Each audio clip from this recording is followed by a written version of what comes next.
Drew Walker was not a soldier, not a hero, not even a captain. He was just a maintenance worker on Earth's Outer Defense Station Orbital Post Theta 7. His job was simple: check the wires, fix the lights, and keep things running.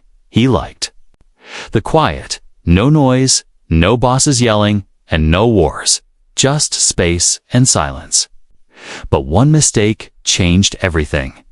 That day started like any other. Drew was fixing a broken relay tower outside the station. The sun was rising over Jupiter's rings, and Drew was humming an old Earth song. His AI assistant, Milo, floated beside him, blinking blue. Relay 9 offline, Milo said. Power route needs adjustment. No problem, Drew replied, tapping buttons on his wristpad. He scrolled through the system settings, yawning. But something was strange. A new option appeared on the screen. Code ARX474, beacon sync. Drew scratched his head. He'd never seen that code before. Must be old junk, he mumbled. He clicked activate, thinking it was just a reroute. That was the mistake. Within seconds, the station's lights flickered, warning alarms. Screamed across the walls, red lights flashed, and Milo's voice changed. Unknown signal activated, broadcast spreading to deep space. What? Drew gasped. He tried to shut it off, but the code locked the system. He couldn't stop it. A signal had been sent, signal not meant for humans. Down on Earth, military command noticed it too. Within minutes, the entire defense network was watching. What did you do, Theta 7? A voice shouted through Drew's comms. I don't know. Drew replied, panicking. It was just a power code. You just lit up a beacon that's been dead for 1,200 years. The voice snapped, and now we've got company. Out beyond Pluto, long-forgotten sensors lit up. Something ancient had heard the call, and it was coming. Massive alien ships emerged from dark space, silent, black, and glowing with strange blue lights. They were shaped like giant spears, floating toward the solar system with slow power. No one knew who they were, but they weren't broadcasting peace. Back on the station, Drew stared at the screen, heart pounding. What did I do? He whispered. You activated a gate beacon, Milo said. Ancient technology from the Galactic age. What's that even mean? Drew asked. It means you invited someone to visit. Milo replied, someone we forgot existed. Earth's command was furious. They blamed Drew, called him a hazard. They ordered him to stay on the station while they decided what to do. But Drew wasn't going to sit and wait. He knew this was his fault. He had to fix it if he could. I'm going out there, he told Milo, to where the signal is strongest, alone. Milo asked. Yep, Drew said, picking up his old repair drone. If I caused this mess, I'm going to try and stop it. He took a small ship, a service shuttle barely big enough for two. No weapons, no shields, just tools and guts. As he flew toward the old satellite that sent the signal, the stars around him seemed colder. He passed through rings of dust and debris. Then he saw it, a strange device, massive, circular, covered in alien writing and symbols. It pulsed with a dark blue glow. The beacon, suddenly, a shadow blocked. The stars, an alien warship had arrived, sleek, sharp. And 3 times the size of Drew's shuttle, it didn't fire. It just watched. Drew held his breath. Then, to his shock, a voice came through the speakers. It was deep, female, and spoke. In perfect English, who awakened the gate of trials? She asked. Drew froze. Gate of what? I didn't mean to, Drew said. It was an accident. Silence. Then the voice spoke again. You have triggered ancient law. Earth must now face the challenge, or surrender its right to stand. What challenge? Drew asked, his voice shaking. Prepare yourself, human, the voice said. You are the chosen by error. The ship opened a glowing blue portal in space. Before Drew could reply, his shuttle was pulled in. And Earth could only watch as The man who made a simple mistake disappeared into the unknown. Drew's shuttle was pulled through the glowing portal. Everything around him turned into swirling lights, blue, white, and gold. Milo's voice kept repeating. Unknown warp signature detected. Quantum pull unstable. Drew held on to the side of his seat, his knuckles white. Then, suddenly, the lights stopped. He found himself floating in a vast starfield far away from Earth. In front of him was a giant alien structure. It looked like a space station, but not built by humans. It was shaped like a ring, glowing with strange lines and moving lights. Around it were alien ships, hundreds of them, from all directions. Some looked like insects, others like crystals, and some like sea creatures. And right in the center, the largest ship hovered, silver and black, like a knife in space. The same voice spoke again. Dock with the judgment vessel, it said. You are summoned before the High Challenge Council. Drew had no choice. He followed the guiding beam from the alien ship and landed inside a massive docking bay. The doors opened and air rushed in. Milo floated beside him, lights dimmed. I do not detect any weapons aimed at us, Milo said. That's either good or very bad. Drew stepped out, heart pounding. He expected to see guards or weapons, but instead, he saw tall beings in dark robes. Their eyes glowed softly, and their skin shimmered like moonlight. They didn't speak. They only gestured for him to follow. He walked down a hallway made of clear glass, looking out into the stars. They brought him to a grand chamber where hundreds of aliens sat in floating chairs. They were all different tall. Short, wide, scaled, furred, and even glowing at the center. A figure stood. It was the same voice he had heard, Selkara. She was silver-skinned, tall, and had long braids that floated like they were underwater. Her eyes were deep purple, and she wore armor that shimmered like starlight. Human, she said, you have activated the Gate of Trials. Drew gulped. I didn't mean to, he said. It was an accident. Intent does not matter. Zalkara replied, by law, your species must now face the trial, okay, or be removed from galactic consideration. What does that mean? Drew asked, if you refuse or fail the challenge, she said calmly, Earth will be seen as weak, unworthy, and left unprotected. Drew looked around the room. All the aliens stared at him, curious, quiet, judging. He wasn't a warrior or a hero, just a guy who fixed machines. But now, all of Earth depended on him. I'm not trained for this, he said. I'm just a maintenance worker. Zalkara nodded. Then let your actions speak. She said, the trial begins. Now, a flash of light surrounded Drew, and the floor disappeared. He was teleported into a strange room filled with glowing shapes, blocks, and lights. A deep voice echoed, first trial, intelligence, what the heck? Drew whispered. Milo's voice came through a small earpiece. Drew, this is a logic test based on alien tech systems. You must connect the power lines in the correct pattern. The blocks floated in the air, changing colors. It looked like a massive 3D puzzle. Drew took a deep breath. He focused, letting his instincts as a repairman take over. He moved the pieces, tested connections, and watched the lights respond. It was like fixing a broken machine, but way more advanced. After 18 minutes, the puzzle lit up in gold. The room shifted again, and he was back in the council chamber. The aliens murmured in surprise. Even Zalkara raised an eyebrow. You passed, she said. Faster than many trained minds, Drew felt a strange mix of fear and pride. What's next?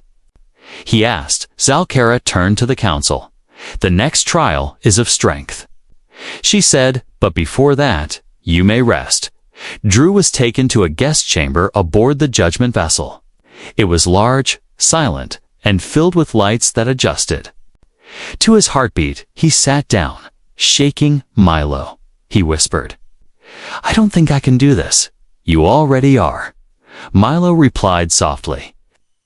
"You turned a mistake into a path no one could have predicted." That night, Drew didn't sleep. He stared at the stars, thinking about Earth, his family, and what would happen if he failed. The galaxy thought he was Earth's chosen warrior, but inside, he still felt like a guy who pressed the wrong button. Still, he wasn't going to quit. Not now, not while everyone was watching, not while Earth's future hung in the balance. Drew woke up to a strange sound. It was deep and slow, like the beating of a giant heart. The lights in his chamber changed to red, then blue, then white. Milo's voice whispered in his ear, "Drew, the second trial is starting." Drew sat up, still tired. Still unsure, his body felt heavy, but his mind was focused. He had passed the first trial, the test of intelligence. Now came the second, trial of strength. Guards with long silver armor waited at his door.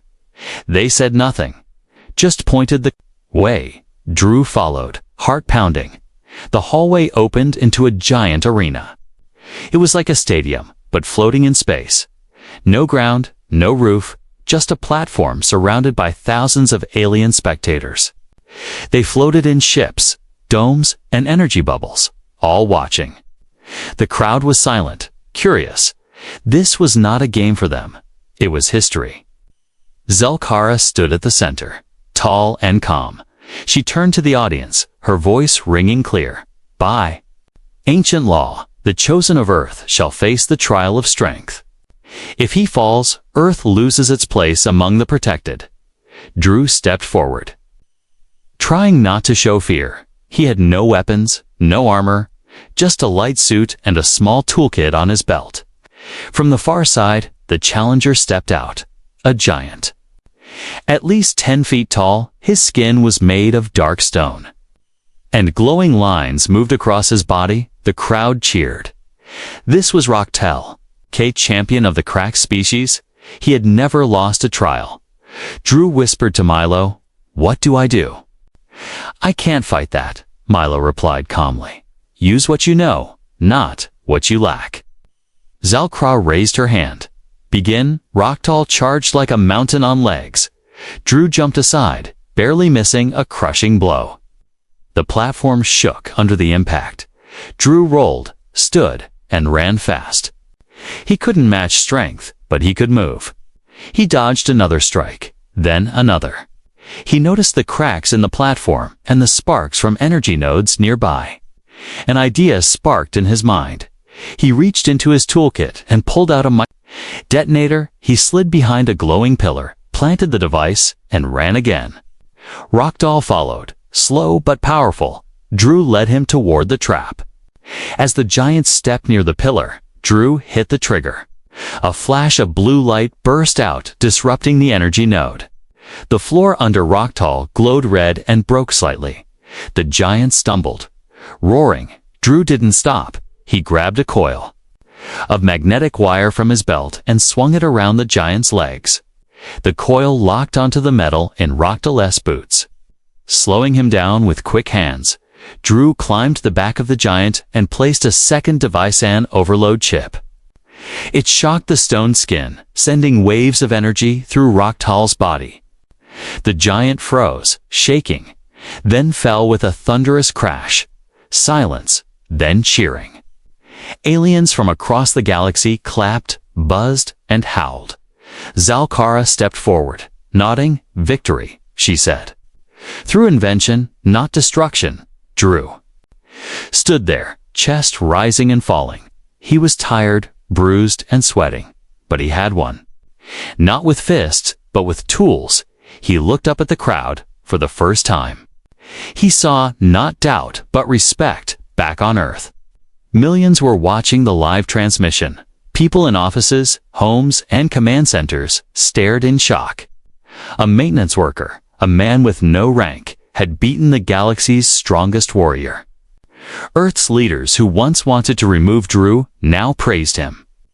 But Drew didn't care about fame.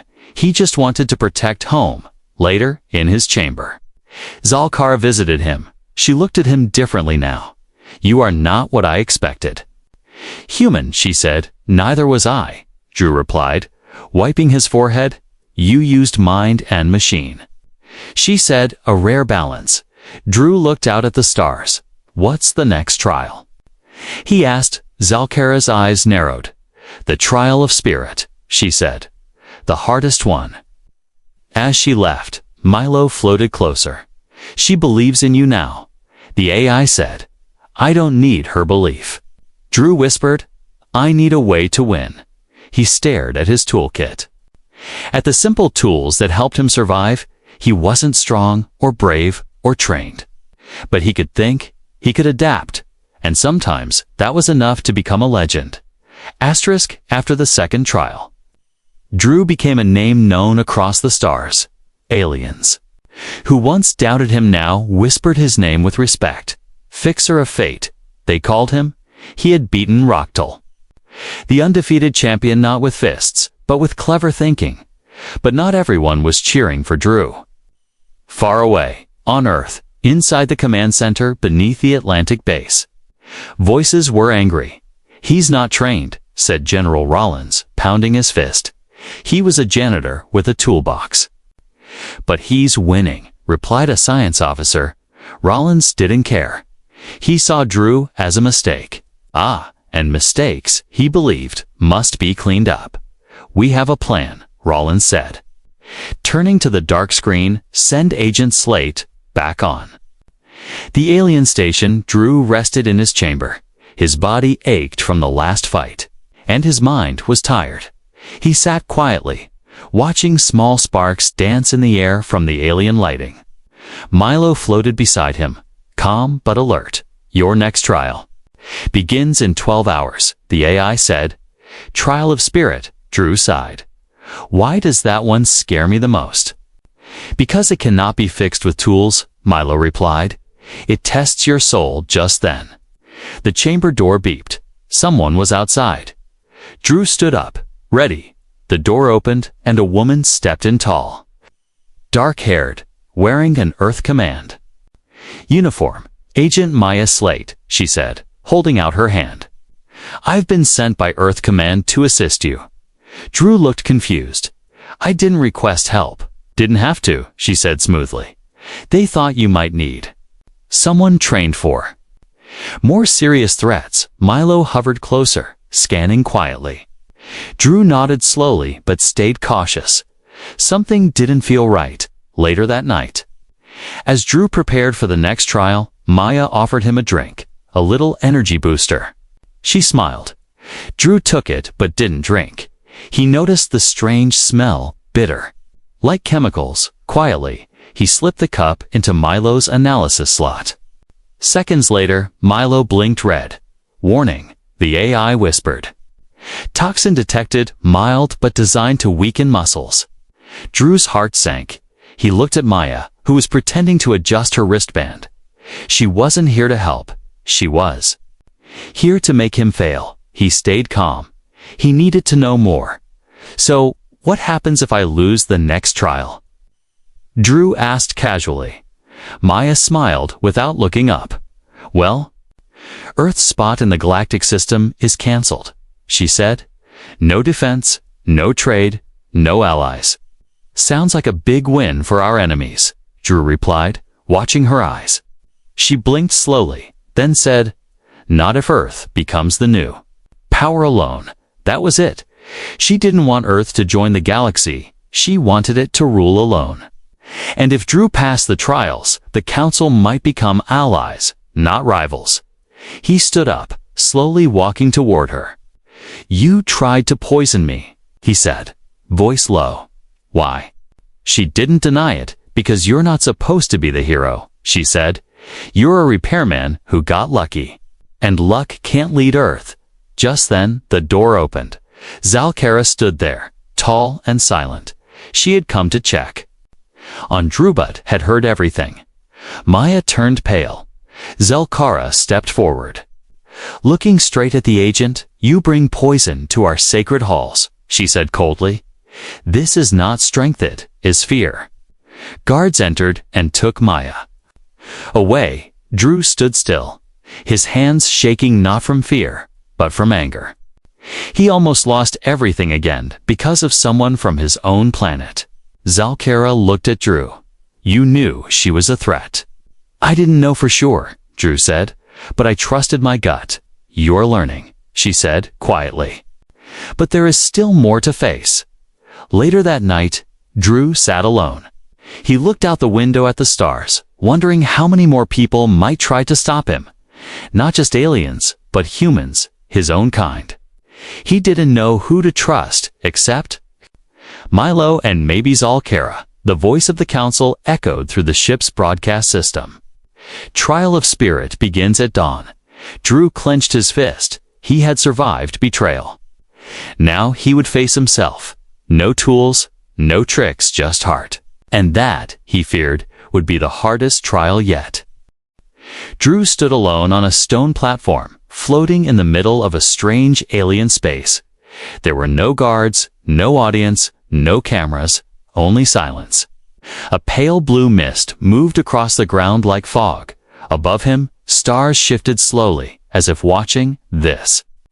Was the trial of spirit the most difficult and most personal of the three tests? There was no machine to fix, no warrior to fight. Just Drew and whatever the galaxy thought lived inside him. A voice echoed from the air. Enter the Hall of Echoes, human.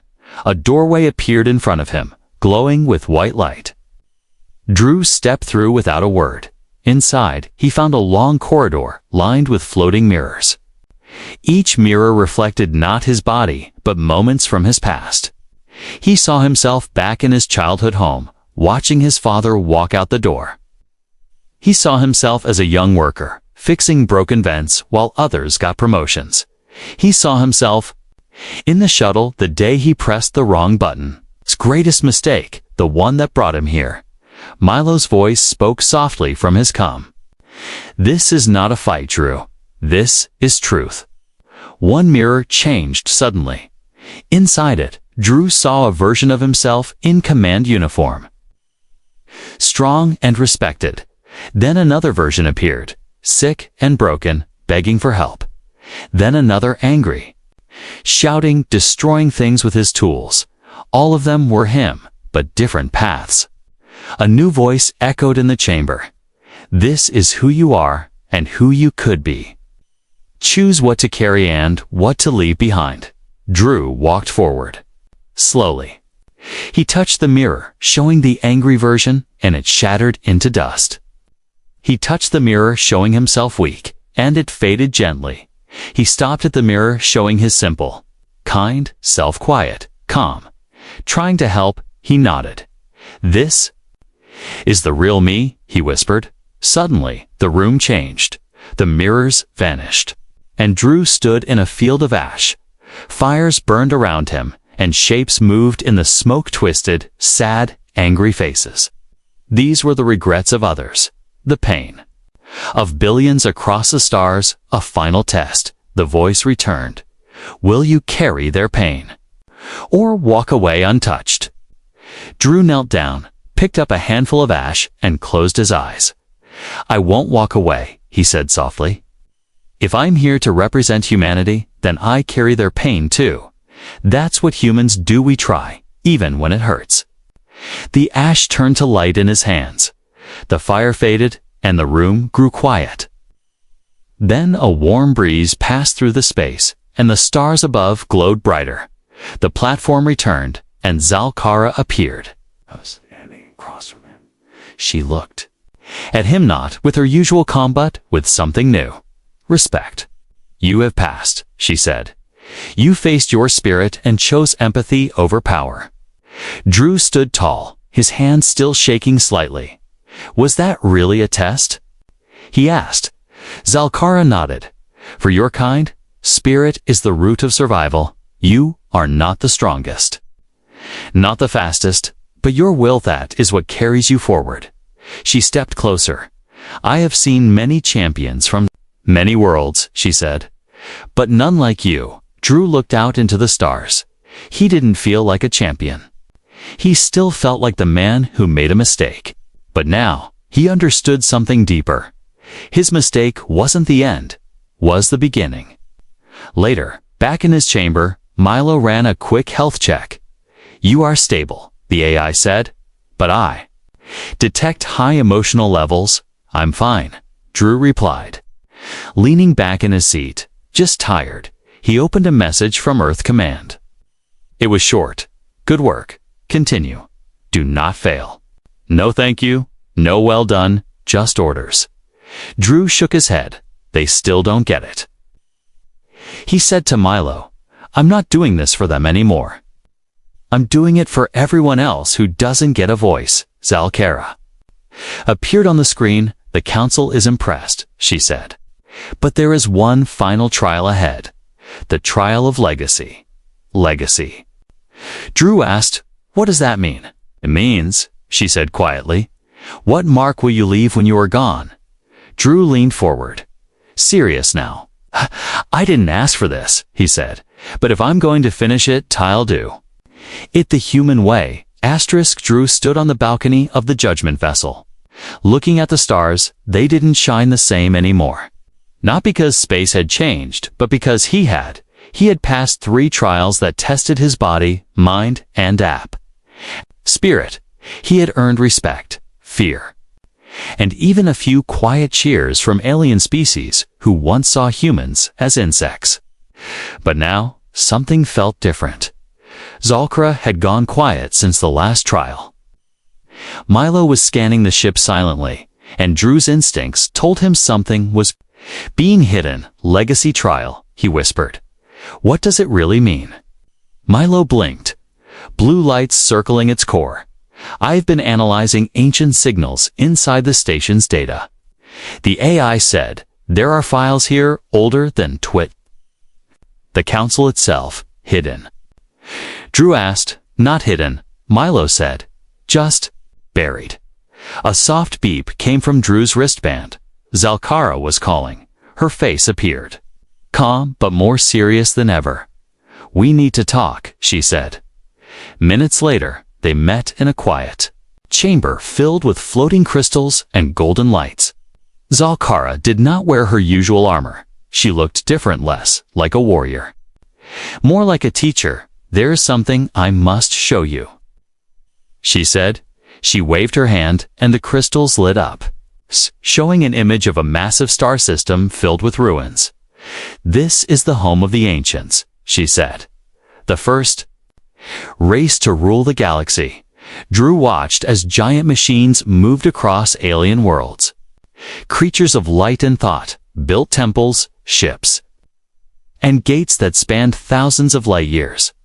"They created the trials," Zalkara said, "but not to test strength." The image changed now, showing destruction, planets burning, stars collapsing. "They built the trials to find protectors," she said, "warriors who could guide, not conquer." Drew stepped closer. "You mean?" "All of this was never about who's strongest." Zalkara nodded. "The trials are a signal, a message. Every few centuries, they wake, searching for a species ready to take the ancient seat." Drew stared at her, heart pounding. "And you think Earth, my people, could be the next protectors?" "Not Earth," she said. Drew took a step back.